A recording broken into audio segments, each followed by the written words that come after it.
Hello mga ka-adventure, ngayong hapon ay mag-quick cast lang sana ako, pampatanggal lang ng kati sa kamay. At ayun, nakahuli agad ako ng isa. At grabe, medyo lumalaki na yung mga talakitok dito. Sulit pag ganito nakalaki. At sinundan na naman ng isa pang malaking talakitok. Grabe, ang saya-saya ko na dito. Sana ganito lang kalaki palagi para sulit talaga. At maya-maya ay dumating na rin si Shimmer sa spot ko. At fish on naman agad. At muntik pang mabali yung rod ni Shimmer dito. At yung reel niya parang ayaw nang gumana, kaya tumulong na ako. Sayang naman kung makawala pa. Good size na talakitok pa naman. Sana wag makawala. At ayun, nakuha ko na, kaya sure na to. Fish on na. Woo! At maya-maya naman ay fish on na naman kay Shimmer. Kaya lang yung reel niya ayaw nang gumana, kaya kinamay niya na lang. At ayun, fish on pa rin yan. Ang galing naman. Habang ako ay wala nang nahuli.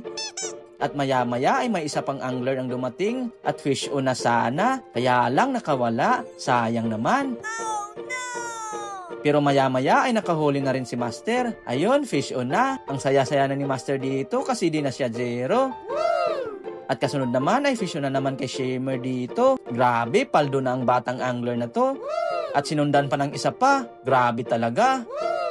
At eto pa, mukhang malaki to. Lumalaban talaga. Buti na lang talaga, gumana na yung reel niya sa mga oras na ito. Kaya maganda talaga yung laban nila.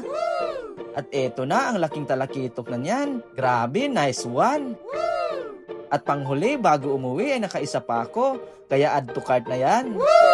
At shoutout nga pala kay Kevin na nagbibideo lang. Nasira pa yung reel at rod niya, kaya nood-nood lang muna. At ito nga lang pala yung aking mga nahuli. Kaunti lang pero sapat na pang ulam na. Yun lang po mga ka-adventure. Maraming salamat.